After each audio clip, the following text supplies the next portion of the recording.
It's August 2022, and one of the busiest and exciting times in theme and amusement park news.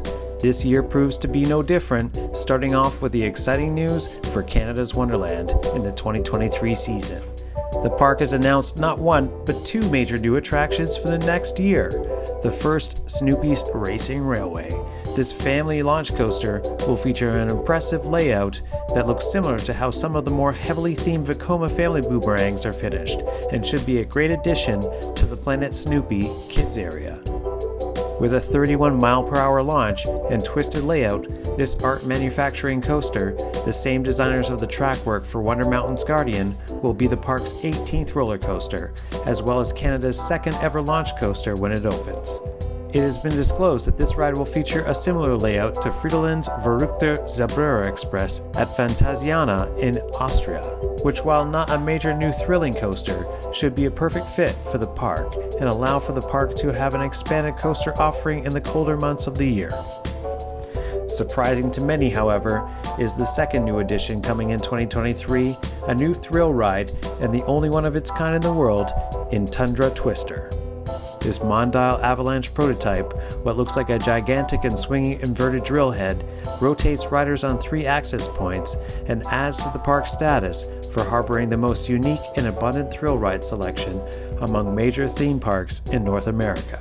Tundra Twister looks to be a really intense and exciting new addition to the Frontier Canada section of the park that will no doubt generate more attention and draw in flat ride fans like the Huss Rides prototype Sledgehammer does still to this day. At the same time as Wonderland's announcement, Cedarfair has announced all of their park's major new attractions. Of note is Knott's Berry Farm's revamped Fiesta area with a completely reimagined Montezuma's Revenge, what some would call a butchering of the ride, as its original Schwarzkopf shuttle loop features have already been removed and the layout and actual features of the ride remain a mystery. Zambezi Zinger at Worlds of Fun will be a modern take on a classic Schwarzkopf coaster once at the park. This twisting hybrid coaster from GCI will feature both wood and their new Titan track on its spiraling lift hill.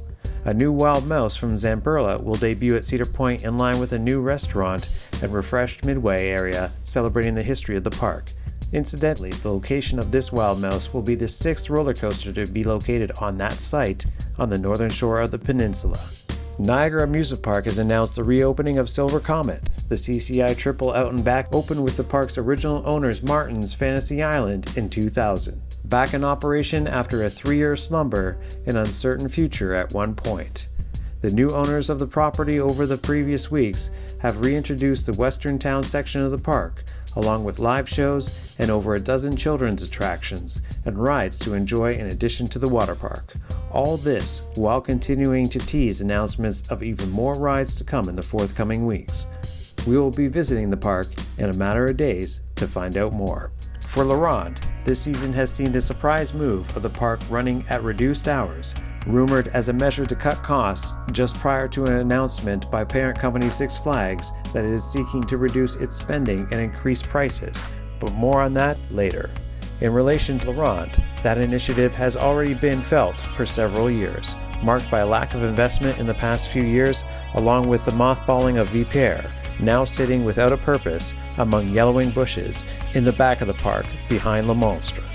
While Six Flags has not announced any major new improvements for any of its parks as of yet, it is easy to presume that La Ronde will not be announcing any major new additions for 2023, which amounts to 5 years now without one. Even longer if you don't consider flat rides. Only things happening at the park in the coming months are the return of the Festival of Fear and their Techno Nights 18+ events on Friday nights in September. We will return to the park before season end to hopefully find out if anything can be expected in the future.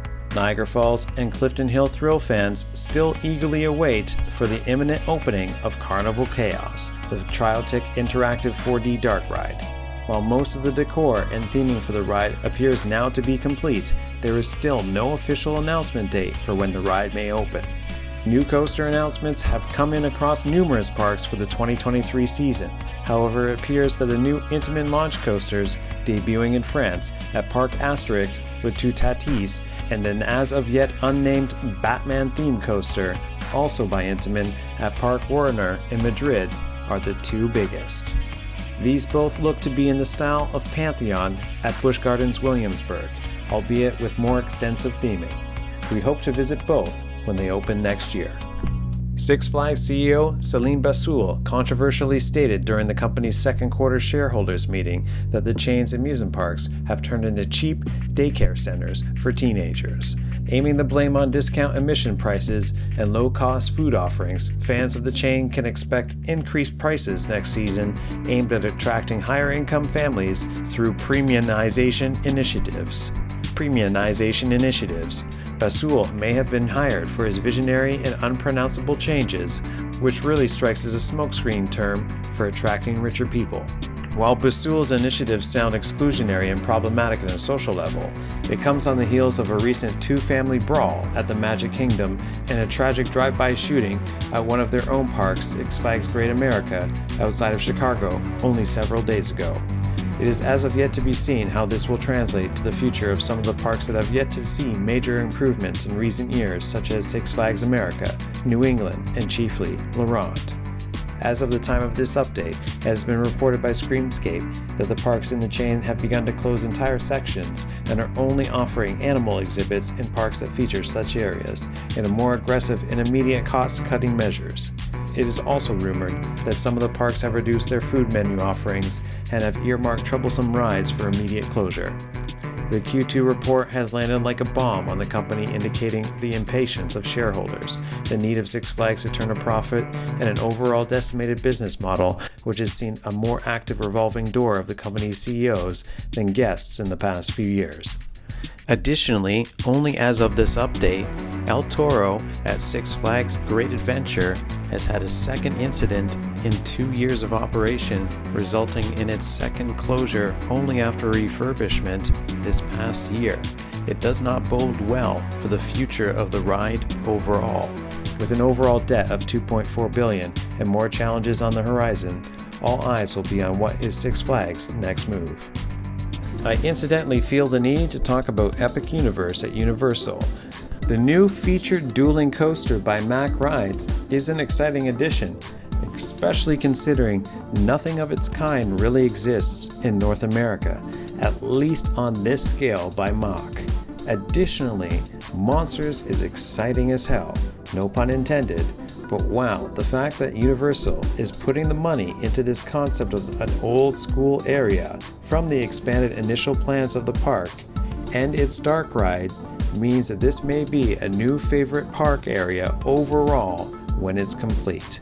Add the full realization of Super Nintendo World, which is funny to consider how it was once being thought of being added to one of the existing parks. This new theme park is making Orlando an all-out near 3-week destination now. Thank you for watching this update. There are many vlogs still planned for the forthcoming season and of course the haunt season. And if we manage to hit 2,000 subscribers, a special episode as well. Again, thanks for watching. Always enjoy.